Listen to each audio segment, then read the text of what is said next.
The opinions expressed on this program are solely those of its hosts, guests, or callers, and do not necessarily represent the opinions of WTBR-FM, its management, other producers, or sponsors.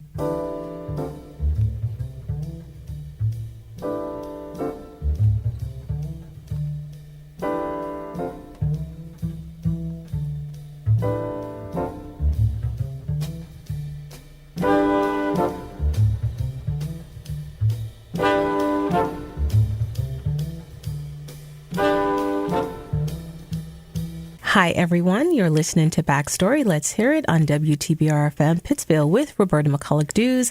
Thanks for tuning in.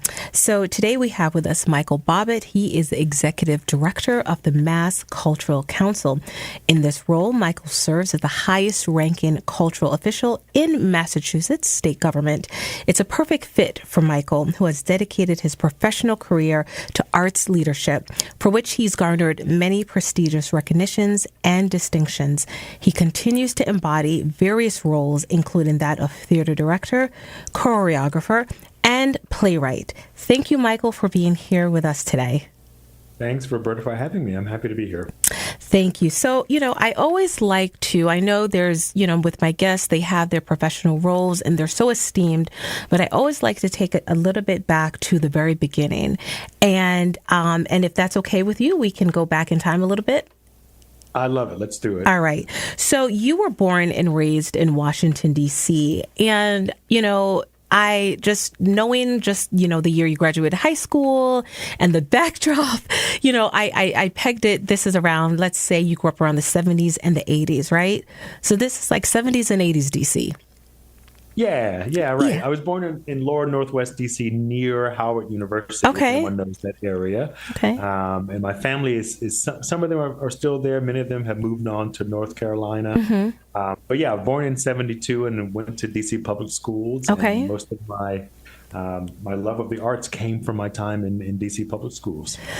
Tell me a little bit about D.C. has long had the moniker Chocolate City. I know it's a little bit different nowadays. Maybe there's so much change going on with D.C., but Latte City.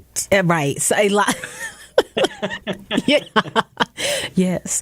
So take me back in time to growing up in this environment where, it was just so culturally rich. What was that like for you to be in that kind of environment?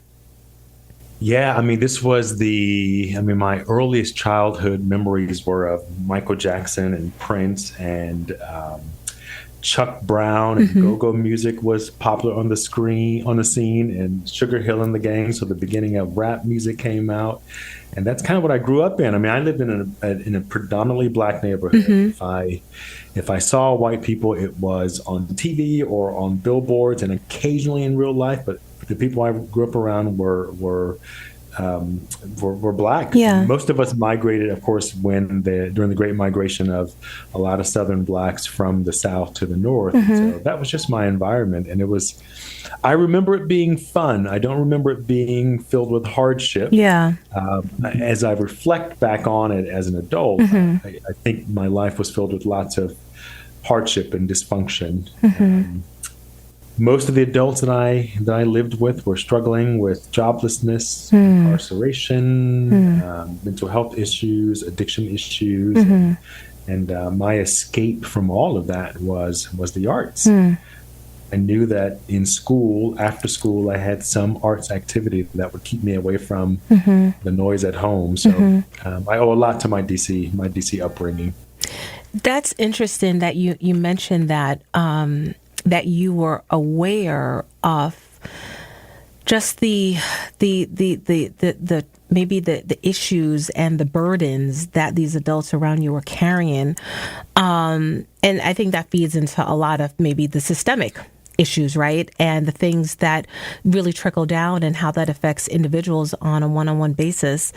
Within your family core, you are one of 5 sons. And would you say that within your immediate family, there was, a shielding of that? Obviously you mentioned exposure to it in some ways, but what was that balance for you like at home? No, I don't. We knew that the struggles people had were extraordinary.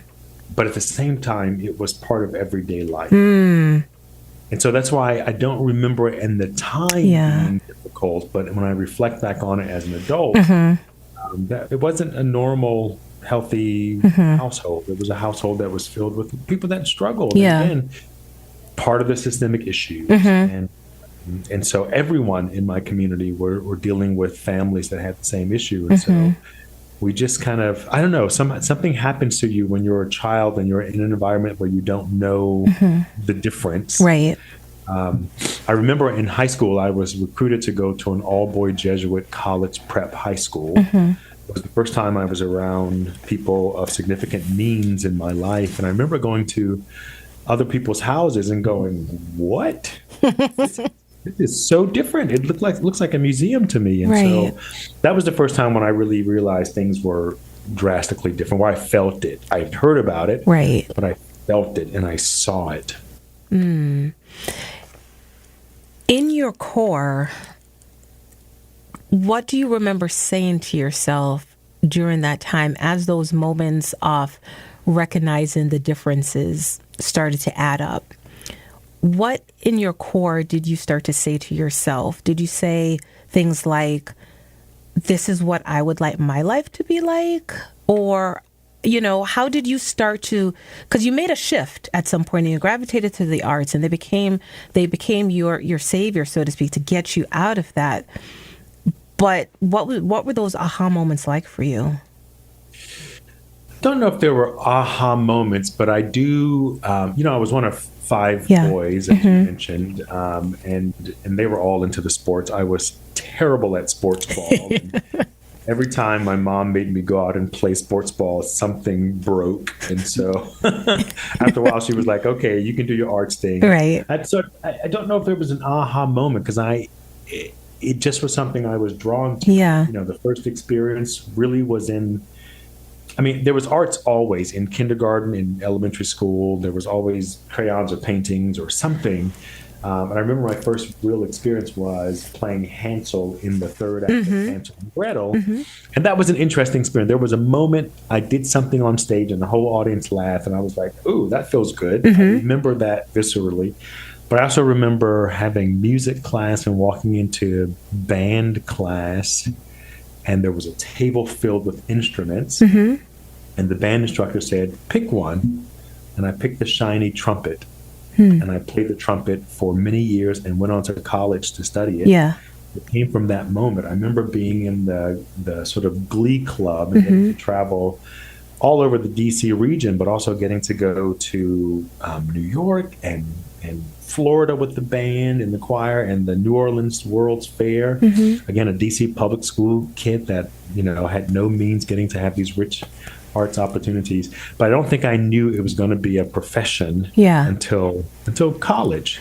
It just was a way to, I don't know, I think it was a way to keep my mind off of struggles, but it also was something I just enjoyed. I also liked learning through art other people and other things and pretending and having a blank sheet of paper and imagining what could be on it. And then 20 minutes later, something in my head is now on this paper.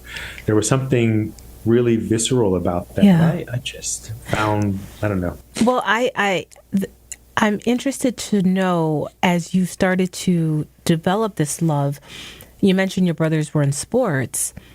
Was your passion for the arts encouraged at home, or was it, oh, Michael's just doing his arts thing, oh, let him rehearse? Or was there sort of that same equal promotion of the work that you were? No. It was what you said. Oh, Michael's just doing his art thing. He's doing his thing, and I sports was a way out for a lot of Black people.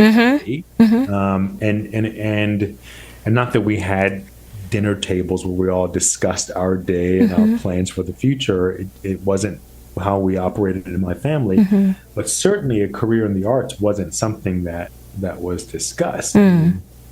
For the most part, the only pressure was to finish high school. Right. Not really any talk about going to college. And there certainly wasn't a talk about a career. It was more about, you got to get a job. Right. And so, but the sports, for some reason, for my brothers, that was something that they championed. And I remember them all going to the games. And many of us had to go. And I also remember when I was performing as a kid, their family members didn't show up to my performances. I remember one time my mom came and I was filled with so much joy because it was such a surprise and unusual. And it's sad to think about now, but at the time it wasn't, because it was just part of our natural life that they went to sporting events. They just didn't come to the arts events. You know, I totally assume, Michael, knowing, just going through your background and the depth of just everything that you've accomplished, I assume that certainly someone in your family had some art background that was your inspiration, that you modeled yourself off of someone, that you saw this example, this vision. And I think now, like, learning that you actually had the opposite, that you didn't have that support, but in a way you didn't miss it because maybe you didn't expect it. That's probably what it was. I didn't expect it, so I didn't miss it. And I think it's a calling for many of us. It is something that calls you and pulls you. And that's why some of us can't leave it. And those that choose to leave it feel something missing. So maybe they volunteer, do it on the side, because the arts is this thing that just grabs you and holds on. I also, I think all of those early experiences taught me how lucky I was to have the arts infused in my schools. And so I've become obsessed about that, wanting to make sure that every young kid gets an experience in the arts. Because maybe it'll save them from a life of turmoil or troubles.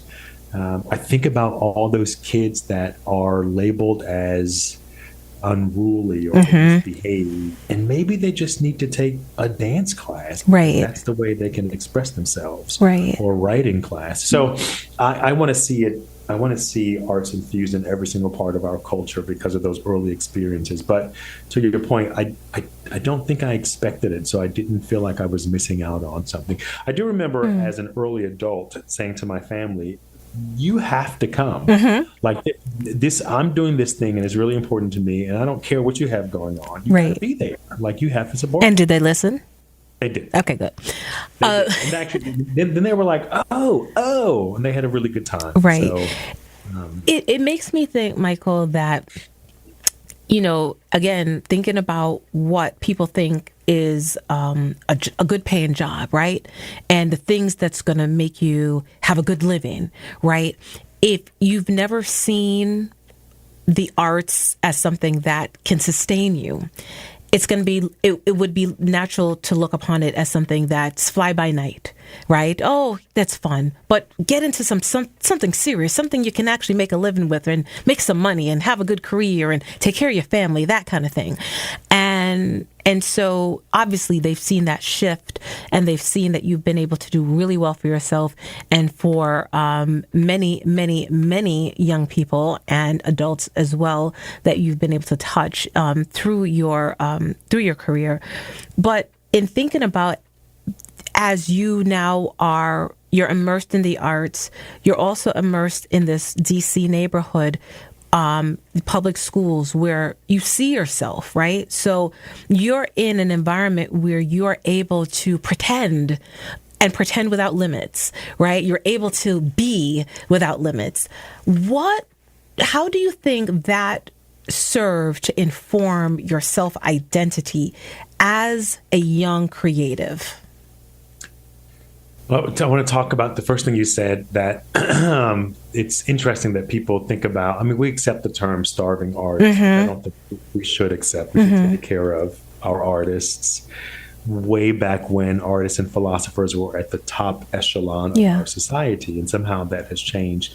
Although we do revere, the people that we revere the most when it comes to celebrity are artists, and somehow we don't necessarily equate the two. It's $1 trillion industry in this country.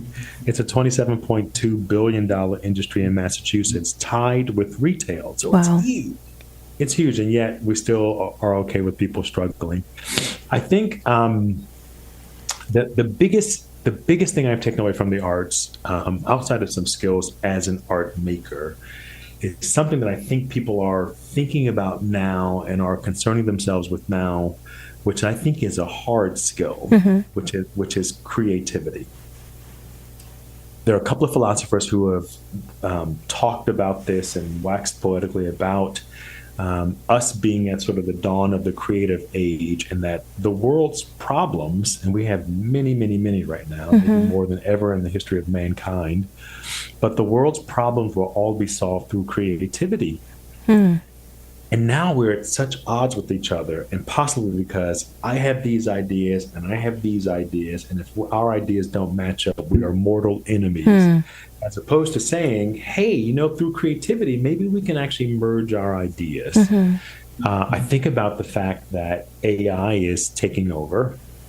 I think AI is an asset, and I hope my sector embraces AI. And, most of us think of it as a threat, but I think it's an opportunity. And so, but I think about the need for creativity. So there's a philosopher that says we're at the dawn of the creative age. Yeah. That, imagination is seeing the world differently.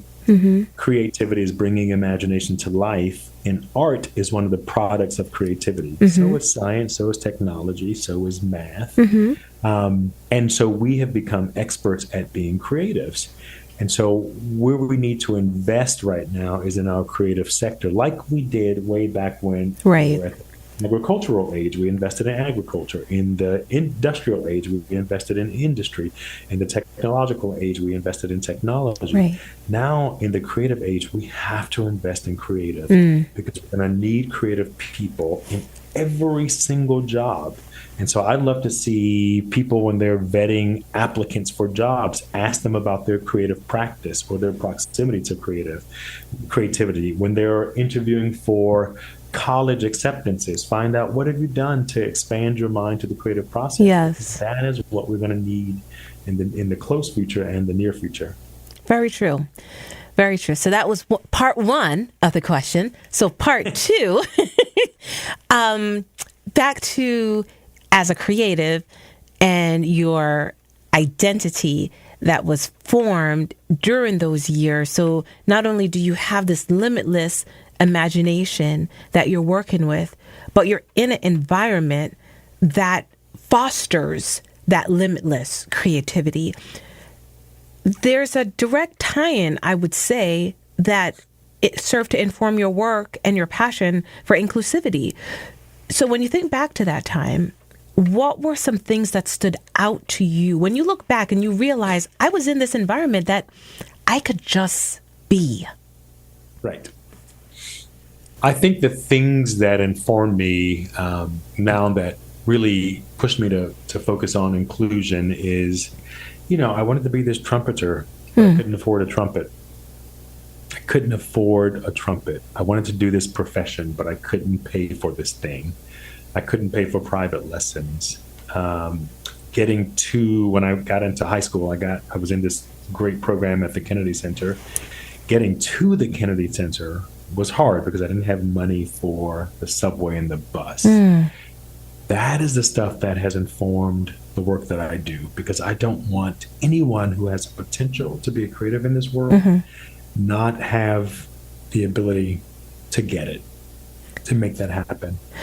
One of the things I think about in Massachusetts is that we are very STEM culture. We're science, technology, engineering, and math. And I can't imagine science, technology, engineering, and math without creativity as a skill set for those things. So I want to push for that STEAM. To the arts in there. I can imagine if I walked into any school in the state and I asked all the kids in the school to raise their hands if they're interested in having a career in the arts. And I imagine 20% of those hands would go up. So I wonder what we can do for those kids who may want to pursue this as a career. Do we need to think about policy or infrastructure or supporting the teachers as they try to infuse more arts in all their lessons? So that's the kind of thing that my life when I was growing up as a student and seeing what was happening and being a part of it, it's all informed by that. It's interesting because you mentioned those specific examples that obviously stood out to you. You remember it clear as day. And, not having the bus fare, not being able to get the trumpet. And ultimately, those items or a way was secured. And it makes me think about like you said, when you talk about a formalized process, there was some help somewhere in the ether that was able to stand and say, come into the process and say, I'm going to give you this help because I see you have the potential. I see you have the drive. I'm going to help. And I think to your point about, young people wanting to be in the arts, but not necessarily seeing a future. And I think it's that message again about driving home about it's sustainable. You don't have to be a starving artist, because I think a lot of people do equate, the arts as something, unless you're Beyonce. Or give another name, right? Where people can actually see, a path. Now, I will say, Michael, that we have YouTube content creators there's a path for, if you are a content creator, there's a way that you can showcase your art. And I think this generation is seeing that I don't necessarily need to have a mainstream channel to get my art across. If I have a microphone, I have access to a video camera, and that's just one form of the arts. But even if you're a singer, an artist, you can use these platforms to carry out your content to this wide audience. And because of that platform, you can start to gain followers and the attention. So I think in a way they're seeing the value in it. But not everyone's going to, automatically make it as a content creator. You might. So it's almost like we can't just rely on those avenues. We have to have a bigger structure in place so that everyone can know that there are multiple ways that you can get into this and be successful. Yeah, no, I think artists could sort of in a gross overall hyperbolic way. I think maybe artists could use a little bit more support in gaining business acumen. Maybe this goes back to the schools giving out degrees in arts. Maybe they need to revise their curriculum to include more business. I would also say civic engagement, because as you talk about systems and structures need to be put in place, that's where being civically engaged. I think about gig workers in restaurants, and I think about gig workers who are Uber drivers and Lyft drivers, and there's policies and support put in place for them to be successful. And I'm not sure we have those kinds of things as individual artists. And so those are the kind of things I'm starting to think about. Like, Massachusetts is rich and abundant in arts. We have art here that we have some of the first, only, longest running, largest arts organizations. We have artist colonies that were the first colonies in the world to start here. We are so rich. And I just wonder how much more we can be uplifted and integrated. But I do think artists need to sort of own up to the fact that it's a business. It is. It is. You're making a product and you're trying to sell that product. But if you don't know how to price it or negotiate a contract, that's an issue. But you think about, and we're seeing a lot of that play out on the national scale, but just like with celebrities and artists talking about pay equity and things of that nature, and things that were or were not in their contract, right? And so when you think about your art, yes, there's your art, but then you also have to make sure that you are a brand, right? And so you're there's the business off the artistry, right? Yeah. When I was, so you mentioned the artists on the national scale. I had a chance to do 2 shows with Roberta. Oh, you knew exactly what I was talking about. No, she's from D.C. I know. Did she go to Howard too? She went to Howard. I wasn't. I taught at Howard. Okay. I had like many moments of dealing with Howard. Right. I was never a student. Okay. Right. We worked on a harbor cruise that went out for lunch cruises. Okay. And we were waiters on the boat, but at a certain point during the show, we switched our black paisley vest over to gold lame. Uh-huh. We did this Broadway review. So Taraji has always been a singer, so I'm so glad to see her doing musicals. Yes. And we did another show at the famed Lincoln Theater in Disney. But to your point, this is a business. I mean, each artist is its own CEO, CFO, CMO, and I feel for them. I mean, I talk to so many of them that don't know how to do their personal finances. And maybe that is part of the systemic issue of why we accept terms like starving artists. And why even maybe artists become leaders of institutions that maybe could use more business acumen. And so we accept that nonprofit arts are always struggling, but maybe that's because we need to step up our game and reevaluate our business practices and learn new techniques. One of the things I talk about is I don't understand why we still do annual budgeting.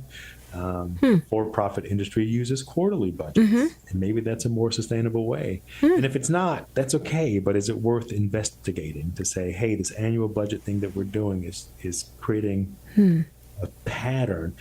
Anyway, I could go on and on and on about that. But you mentioned a good point, and you talked about just integrating that component into the work of the arts, making sure that, yes, you're talented, you have this specific skill set, but also arming and equipping these artists with that knowledge so that they can advocate for themselves and be able to, get the best deal, whatever that might look like, I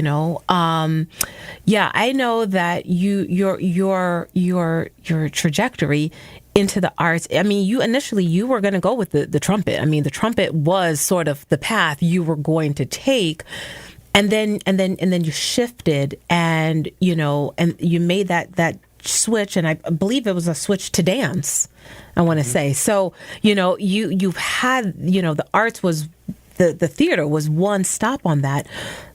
But I want to take it back a little bit because you've mentioned some really good points, and I'm like, I want to talk about the work of the Mass Cultural Council. I want to talk about all of that, but I always want to make sure I get to that person who is who we see today, everything that served to inform you, and your work as this creative.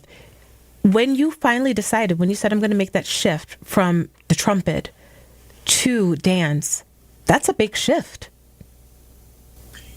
It was. I had some experiences with dance while I was doing the trumpet before, and the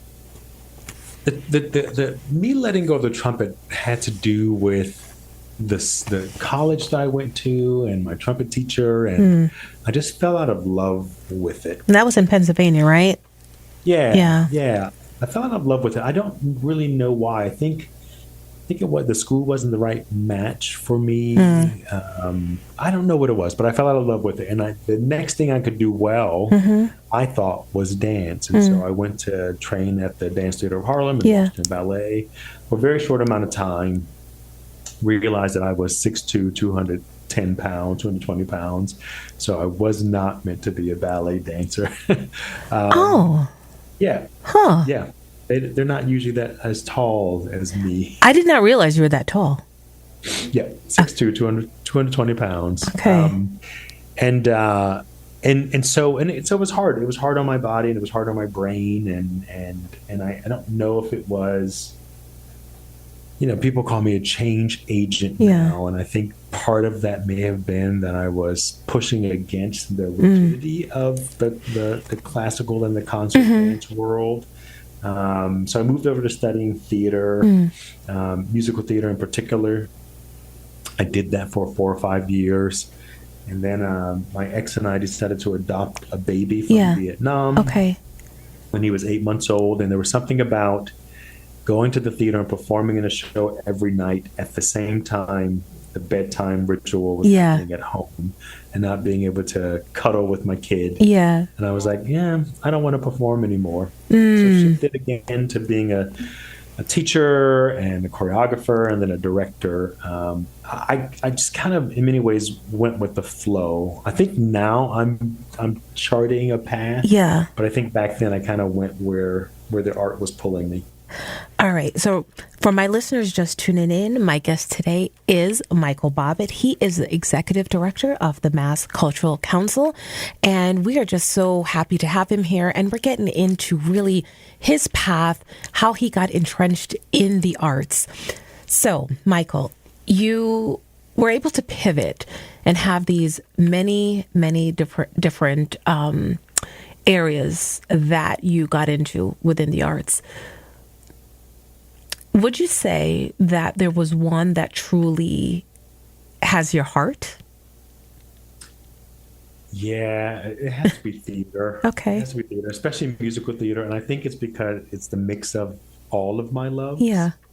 The dance, the music, and the acting. And I also find musical theater to be the most collaborative art form because it's a collaboration of the written word, the movement, the music, visual arts. And I love collaboration. I love when people are sharing ideas. Okay. And we come together with this thing that's just beautiful or works for everyone. That's why I think inclusion is such a big part of my life too. I want to hear everything, and so musical theater just has my heart. I love the beautiful way it manipulates people's hearts and minds. We know that many times in our lives we remember things because of the music that happened at that moment, and so musical theater can create a memory for you in a moment in theater. I went to see Real Women Have Curves yesterday at ART. Okay. There was a moment in Act 2, and I was like, I won't ever forget that moment because of the note and the swell of the music that happened on stage. So I have to also ask you, Michael, that in terms of, I know here in Berkshire County and, you know, some of the culturals, one of the things that they're always trying to do is expose have new audiences come and enjoy the shows. And sometimes I think they're making headways, but and they're doing it a lot through collaborations and partnerships. But the joys that you have experienced and what you know to be true about the arts and what so many know to be true, I think for some, if they haven't been exposed to it, they don't know what you're talking about. And they're like, a play? You know, like, well, all right, sure, whatever. So what would you say to that person who has yet to step foot in a theater? Set the scene. What can they experience when they step foot and they sit down and those lights go out? What can they experience? Because we have some folks who we have it all around us, but they haven't yet ventured into those spaces. Yeah, it's a transformative, transportational experience. It can take you from, walking in, first of all, most theaters are just these glorious palaces. And then all of a sudden the curtain goes up or the lights come on and there's this place on the stage that changes before your eyes. You can go from the beach to the city to a country mountain in seconds on a stage, and all supported by music and musical theater. The lights shift and tells you where to look. And then a person through song can express things that they can't express in words. And sometimes they can't express it enough that they have to dance it out. It's the only way to get you to see and feel how they're feeling. It really can help you. Art to me is an inherently a social justice tool. I was reading today about the blues. Angela Davis wrote a book about the blues, and she's debating with some other scholars about the blues that said the blues were not necessarily social justice tools. They were just ways where Black people were expressing their situation. It wasn't a way to say, this situation is wrong, we need to fix it. And so I think about how art can change people's minds. I can't think of any social justice movement in our country where art wasn't at the center of it. Right. You think about the civil rights era. You can't think about it without hearing those songs. The songs, the protest songs, the freedom songs, right? Right. I think about the AIDS epidemic. You can't think about that without thinking about movies like Philadelphia or Larry Kramer's The Normal Heart or Terrence McNally's plays or Keith Haring's Silence Equal Deaths, or Basquiat's work. They were just present in that movement. Think about the Temptations' War and like all the protest songs of the 70s. Art was at the center of it. Right? And so that's what it can do for you. It can help you see someone else's point of view and empathize with them just by watching or being near it. That's to me the magic of it all. And the other magic is what I said earlier, that artists are, I think they're futurists. Like they can open up a document and then an hour later or a month later there's a book or a poem or a play or a movie. Like that is bizarre. So let's talk about your work with young people when you were in Maryland. I want to say it was in Maryland. And you, during that time, you commissioned and worked on countless new plays, right? I mean, the work that just came out of that time frame was just exponential. Let's talk about the impact with the young people and what you saw during that time. And maybe there are some tidbits to share about where they are today in terms of some of these next gen, creatives. But what do you recall as some highlights and takeaways from that experience working with them? Well, there's something about working with young people. And so we were a children's theater that had a training academy. And so there was a part of us where adults performed for kids. And I commissioned 45, 50 new works by some of our country's leading playwrights. That was awesome because a theater filled with kids and their parents watching a play and just having a great time. Right. Whether or not they are moved or just entertained, for that hour and 15 minutes, I had them. And I hope they went home, talked about it or experienced it or thought about what they learned in that play and made better choices.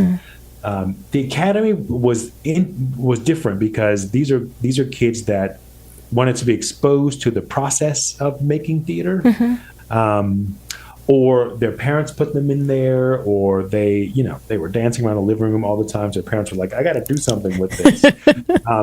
But it was great because sometimes I would have kids that walk in the beginning of the semester and they were shy and meek and mild, and by the end of the semester, they were standing on stage by themselves, belting out these huge songs. Wow. Even the kids that don't go into theater still have built confidence. They can get in front of a room. They've learned how to collaborate with other people because they put on plays. They learned about process. You want to learn how to tap dance. It's about doing the same step 1,000 times or more.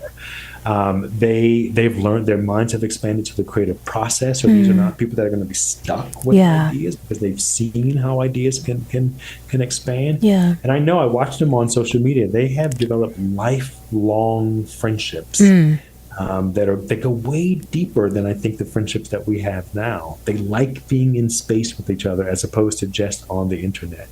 So those skills that you get when you participate in the arts are totally transferable. That's why I think, again, it's a hard skill. And we have to, as a society, make sure that every young kid has visceral and profound experiences in the arts. You made a good point. You talked about the hard skill aspect. And it's just the same thing when you think about when people talk about sports and you peel back the layers and they're like, yes, you're gleaning teamwork. You're gleaning the ability to, take in a loss or take in a win and still be okay. You're that all of those things. The same thing with the arts. You're getting lessons from it. It's not just purely this sort of otherworldly moment where you're putting either you're painting or you're putting together a piece. There's actual components of takeaways that you're getting, and I think the work that you're doing with the Mass Cultural Council is part and parcel of that whole process. It's key to it. Michael, when I think about your path and then get into the Mass Cultural Council, you couldn't have got there at the worst time. You got there February of 2021. And I'm sure you must have been like, this is my job. And look, we're in the middle of a global pandemic. And I can't even begin. I was still working in city government during that time for the city of Pittsfield. So I kind of, from the government side of things, I remember how those days were. I remember how we were all faced with so much uncertainty all around us, making decisions on the fly, being so, being able to pivot. And I can only imagine that in your world, you had to make some hard decisions during that time. So let's go back to when you started and what you were faced with, because you've obviously come out on the other side. But what was it like for you then? Yeah, it's interesting because words like pivot and scenario plans, I hate those words. Okay, I retract pivot. I retract it. I just don't want to do them anymore. He's like, we've done it for 3 years. We're not doing it anymore. Okay. We are experts. Okay.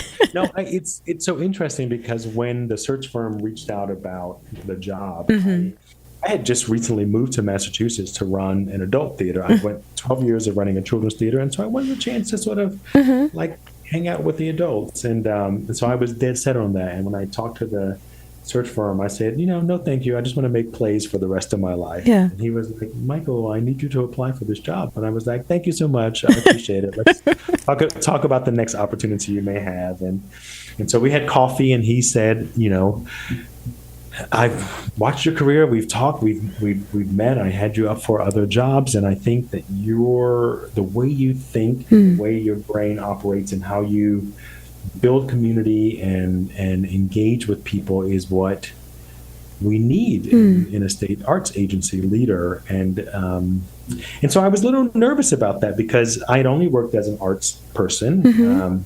In Maryland, a little bit different in Massachusetts, but in Maryland, the art sector is extremely engaged in what is happening from an advocacy point of view. Okay. Civics is a part of the job. And I remember feeling the pressure from my colleagues in Maryland that if I didn't show up at the State House or didn't show up at the legislative breakfast or the forum for candidates that were running for elections, I was going to get a call from one of my colleagues going, where were you?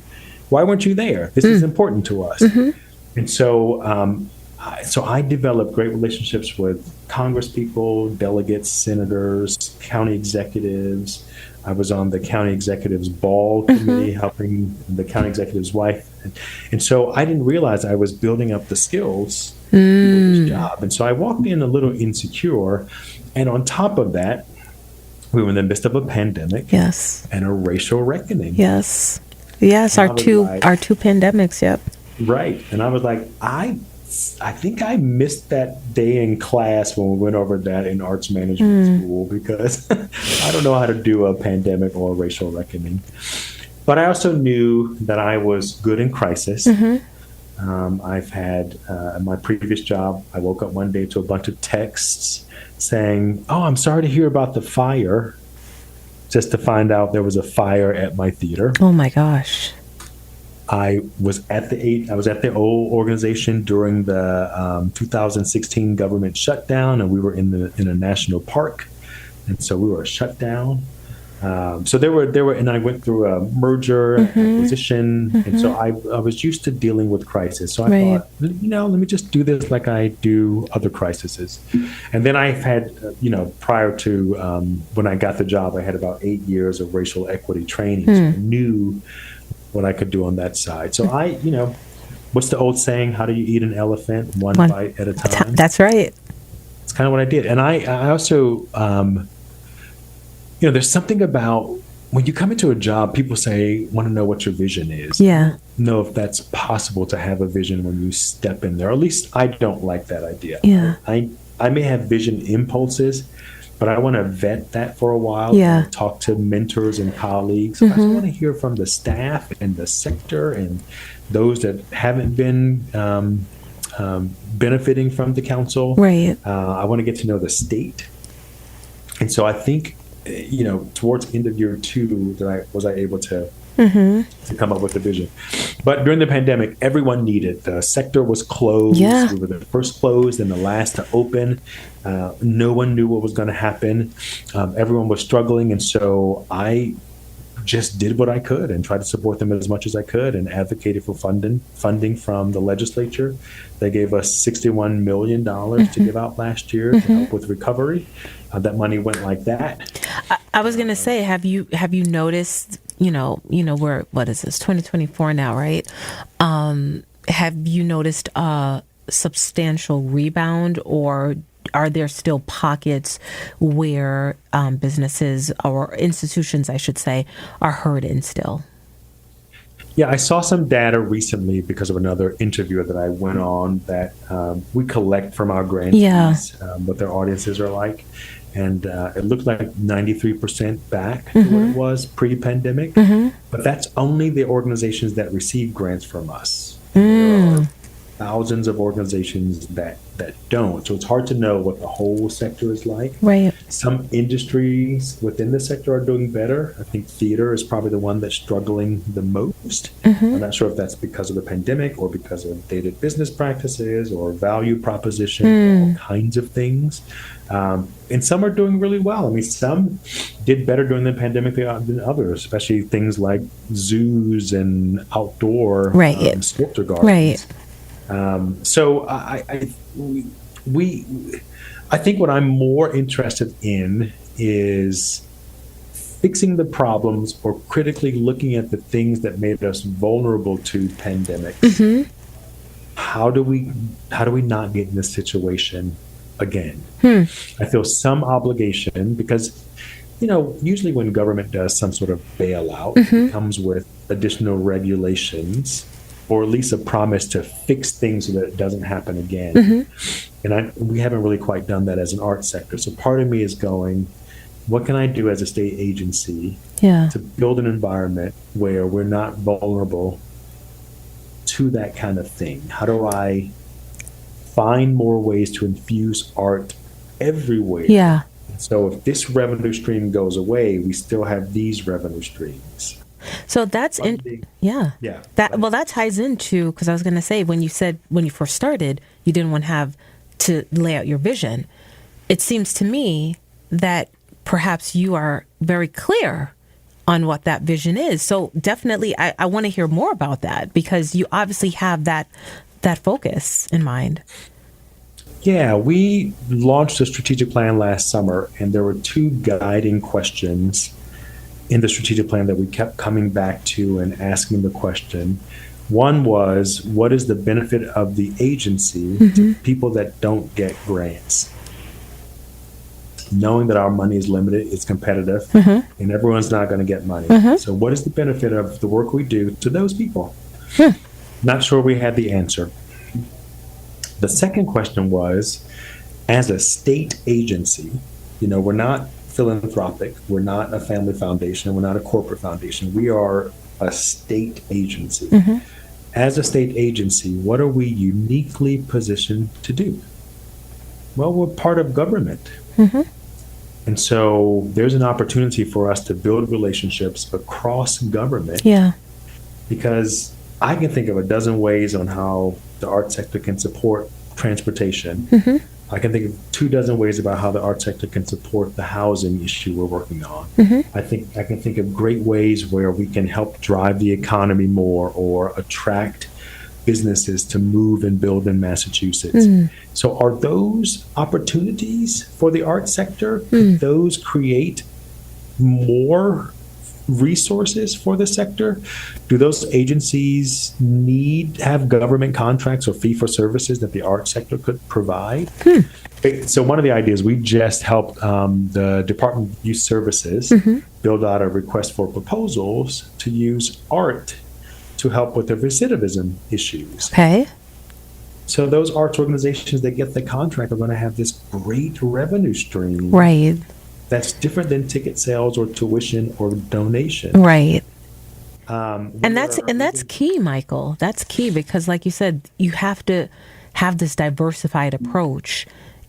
And what that also does is it creates an anchor, right? Because to connect with organizations that basically it's helping to strengthen communities, you're allowing them to see the value of your work, and that can reverberate. and it can help do the things that government needs help with. Yeah. I mean, I think about every other industry. They all have great government contracts, and it's not something that we think about No. in the arts sector.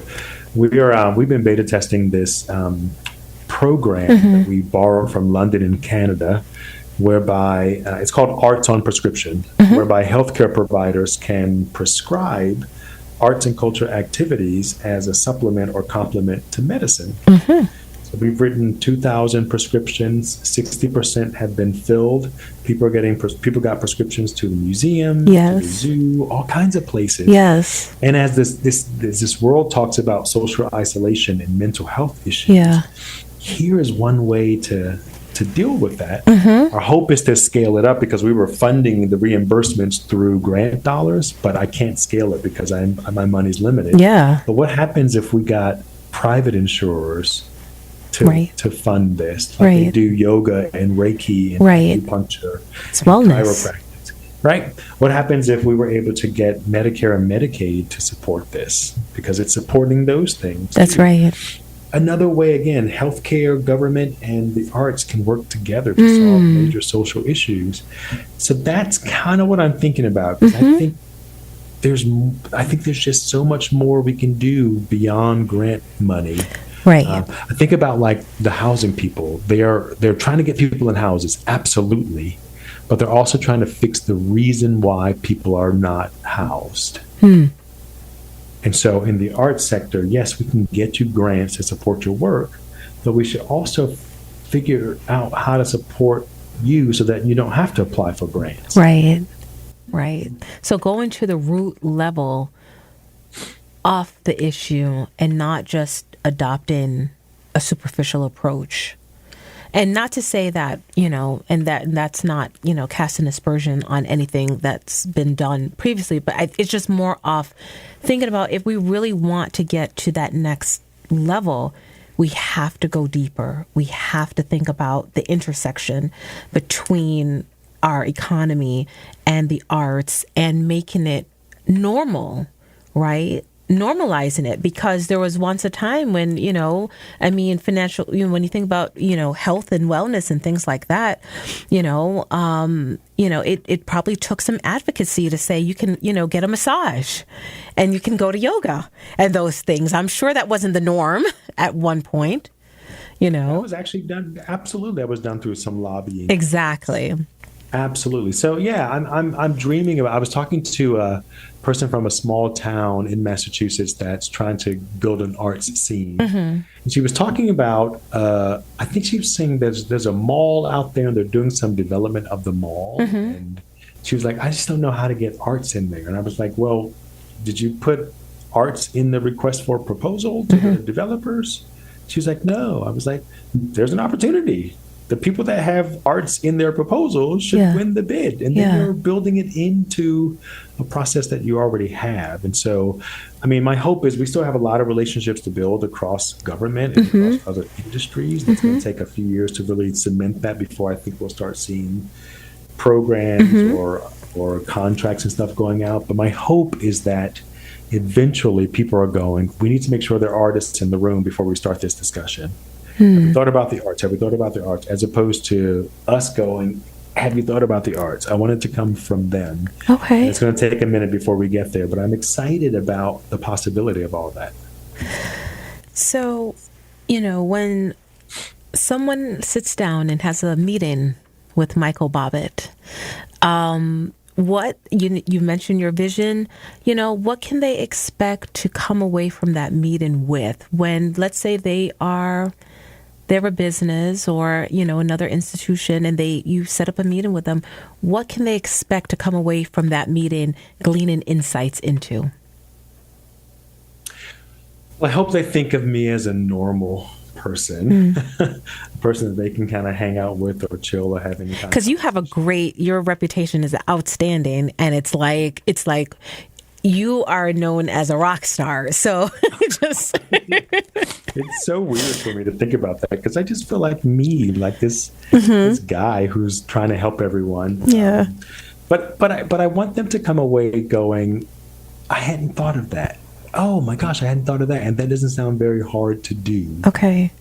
I was meeting with a person who is running a chamber of commerce, and he was saying they were having all these conversations about employee retention. And I said, well, one of the things you could try to do is have an arts benefit for your employees. Give them $200 a year for them to spend on arts, just like we do gym or health or dental. It's not going to cost you much money, and they may feel connected. Yeah. Or when you do team building, bring in artists. I mean, and so like, I want to surprise them with like, oh my gosh, yeah, I can do those kind of things. And I can see the mutual benefit of incorporating the arts in the work that we do. So that's what I hope. Well, it seems to me that, one, so much has already been done in the most challenging of times with the Mass Cultural Council, and the ideas, the vision, the things that you have shared today.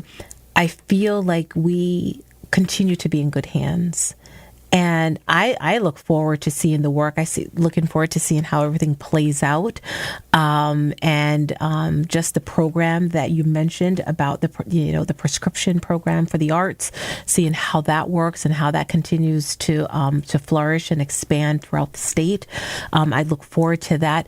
Anything else that you would like to share about the work before we wind down? Yeah, I think that while I can start building relationships at a high level across government and industry, it's really going to take the arts community. It's going to take some effort from them to get away from their desks, to get out of the rehearsal room, out of the studio, and show up. I like to say show up at the public square, and to become more engaged civically, and to make sure that they're doing it in community with others. We often like to get into a room by ourselves and talk about our problems. And I provocatively call it self-segregation, but it's not working for us because we are still stuck. We're on this hamster wheel of instability. And so what I am now thinking of is this is a movement. This is a movement for the arts sector. And we're at a time where we have a governor and a lieutenant governor that love the arts. Plus, the Secretary of Transportation has kids that are studying the arts, and the Secretary of Education has kids that are studying the arts. Maybe this is our time to make some moves. And so I'm kind of excited about where we are, and I hope, even in Boston, way on the other side of the state, the mayor is an artist.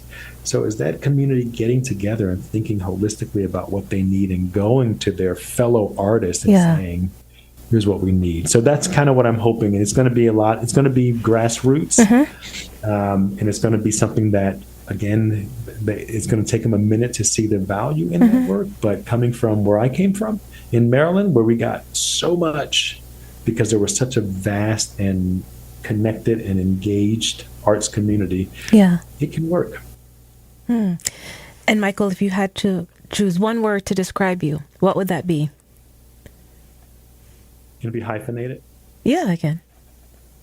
Change agent. Okay.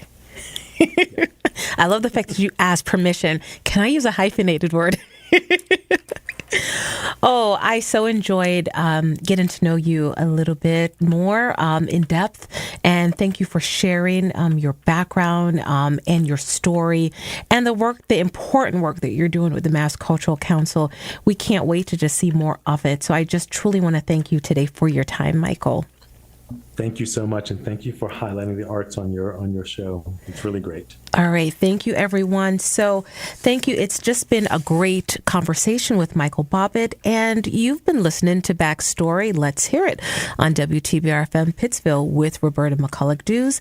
I just want to thank you all and have a great day.